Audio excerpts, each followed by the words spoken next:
একাদশ শ্রেণীর যারা দ্বিতীয় সেমিস্টারের জন্য পরীক্ষার প্রস্তুতি নিচ্ছ সেই সমস্ত ছাত্রছাত্রীদের জন্য পরিবর্তিত সাংস্কৃতিক ঐতিহ্য, চেঞ্জিং কালচারাল ট্র্যাডিশন এই অধ্যায়ের আমরা দেখাবো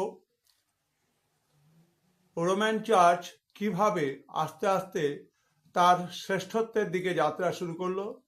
in the light off history, ইতিহাসের আলোয় ইউটিউব চ্যানেলে আজকের উপস্থাপনা রোমান চার্চ শ্রেষ্ঠত্বের পথে যাত্রা, অর্থাৎ কিভাবে রোমান চার্চ আস্তে আস্তে শ্রেষ্ঠত্বের পথে অগ্রসর হচ্ছে। এবং এক্ষেত্রে আমরা 178 খ্রিস্টাব্দে বিশপ ইরেনিয়াস এবং তার্তুলিয়ানের ঘোষণার কথা বলবো, যেখানে ইরেনিয়াস এবং তার্তুলিয়ান বলেছিলেন যে যিশু প্রেরিত শিষ্যদের প্রতিষ্ঠিত চার্চগুলোই হচ্ছে প্রকৃত ধর্মের একমাত্র কেন্দ্র, অর্থাৎ যীশুখ্রিস্ট যে সমস্ত শিষ্যদের মনোনীত করেছিলেন এবং তাদের তৈরি যে চার্চ সেগুলোই নাকি খ্রিস্টান ধর্মকে রক্ষা করছে। এবং ইরেনিয়াস যিশুর শিষ্যদের মধ্যে পিটারের এবং চার্চগুলোর মধ্যে রোমান চার্চের শ্রেষ্ঠত্বের কথা ঘোষণা করেন।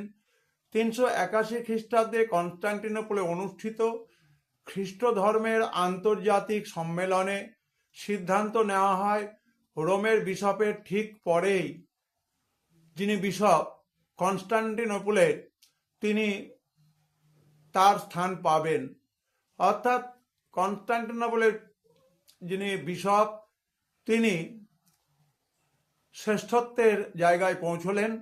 পরবর্তীকালের পোপ বেনিফিস 418 থেকে 422 খ্রিস্টাব্দ তিনি, এবং পোপ প্রথম লিও 440 থেকে 461 খ্রিস্টাব্দ এই সময়ে প্রচার করেন রোমের পোপকে অস্বীকার করার অর্থ হচ্ছে পিটারকে অস্বীকার করা, আর পিটারকে অস্বীকার করার অর্থ হচ্ছে খ্রিস্টকেই অস্বীকার করা, অর্থাৎ যীশু খ্রিস্টকে অস্বীকার করা। এইভাবে খ্রিস্টান চার্চ ব্যবস্থায় আস্তে আস্তে রোমান চার্চ এবং পোপের শ্রেষ্ঠত্ব প্রতিষ্ঠিত হয়। তাহলে আমরা যে বিষয়টি মাথায় রেখেছিলাম যে কিভাবে রোমান চার্চের শ্রেষ্ঠত্ব প্রতিষ্ঠিত হলো in the light off history, ইতিহাসের আলোয় ইউটিউব চ্যানেলে, তা কিন্তু আমরা প্রতিষ্ঠা করতে সক্ষম হয়েছি। প্রিয় ছাত্রছাত্রীরা, এটি যদি 3 নম্বর বা 4 নম্বর মানের প্রশ্ন হয় যে কিভাবে রোমান চার্চের শ্রেষ্ঠত্ব প্রতিষ্ঠিত হলো, তোমরা নিশ্চয়ই লিখতে পারবে। তোমরা সবাই ভালো থাকবে, সবাই সুস্থ থাকবে।